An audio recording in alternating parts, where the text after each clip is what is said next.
ಆದಮೇಲೆ ಸ್ಮೋಕರ್ ಮತ್ತು ನಾನ್ ಸ್ಮೋಕರ್ಗೆ ನಾರ್ಮಲಿ ಏನಾಗುತ್ತೆ, ಪ್ರೀಮಿಯಮಲ್ಲಿ ತುಂಬ ವ್ಯತ್ಯಾಸಗಳಾಗುತ್ತೆ.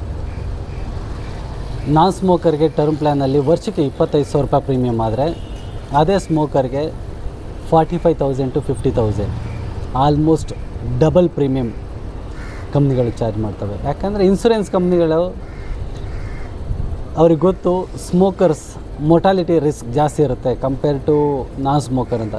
ಅಂದರೆ ಅವರ life style almost 4 to 5 years ಕಡಿಮೆ ಆಗುತ್ತೆ. ಇನ್ ಕೇಸ್ ಬೇಗ ಕ್ರಿಟಿಕಲ್ ಆ ಥರ ಇಲ್ನೆಸ್ಗಳೇನಾದ್ರು ಐಡೆಂಟಿಫೈ ಆದವು ಅಂದರೆ ಅವರು ಯಮಧರ್ಮನ ಭೇಟಿ ಆಗುವಂಥ ಸಂದರ್ಭ ಇನ್ನೂ ಬೇಗ ಇರೋದ್ರಿಂದ ಟರ್ಮ್ ಇನ್ಶೂರೆನ್ಸ್ಗೆ ಸ್ಮೋಕರ್ ಮತ್ತು ನಾನ್ ಸ್ಮೋಕರ್ಗೆ ಪ್ರೀಮಿಯಮಲ್ಲಿ ಹ್ಯೂಜ್ ವ್ಯತ್ಯಾಸ ಇದೆ. ಹಾಗಾಗ್ಬಿಟ್ಟು ಆದಷ್ಟು ಡಿಸ್ಕ್ಲೋಸ್ ಮಾಡಿ ನೀವು ಟರ್ಮ್ ಇನ್ಶೂರೆನ್ಸ್ ತೊಗೊಳ್ಳೋದು ಒಳ್ಳೆಯದು. ಯಾಕೆಂದರೆ ಆ ಇನಿಷಿಯಲ್ ಏನು 3 years ಇರುತ್ತೆ, ಆ ಟೈಮಲ್ಲಿ ಏನಾದರೂ ಕ್ಲೈಮ್ಸ್ಗಳು ರೈಸ್ ಆದರೆ ಕ್ಲೈಮ್ನ ರಿಜೆಕ್ಟ್ ಮಾಡೋವಂಥ ಚಾನ್ಸಸ್ ಜಾಸ್ತಿ ಇರುತ್ತೆ. ಹಾಗಾಗ್ಬಿಟ್ಟು ನೀವೇನಾದರೂ ಟರ್ಮ್ ಇನ್ಶೂರೆನ್ಸ್ ತೊಗೊಳ್ತಿದ್ರೆ, ನೀವೇನಾದ್ರು ಸ್ಮೋಕರ್ ಆಗಿದ್ದರೆ ಆದಷ್ಟು ಡಿಸ್ಕ್ಲೋಸ್ ಮಾಡಿ ಟರ್ಮ್ ಪ್ಲಾನ್ನ ತೊಗೊಳ್ಳಿ. ದುಡ್ಡು ಉಳಿಸೋಕ್ಕೋಸ್ಕರ ಏನಾದರೂ ನೀವು ನಾನ್ ಸ್ಮೋಕರದ್ದು ತೊಗೊಂಡು ಅರ್ಲಿ ಕ್ಲೈಮ್ಸ್ ಬಂದರೆ ಯಾವುದೇ ರೀತಿ ಕ್ಲೈಮ್ಗಳು ಪಾಸ್ ಆಗೋದಿಲ್ಲ.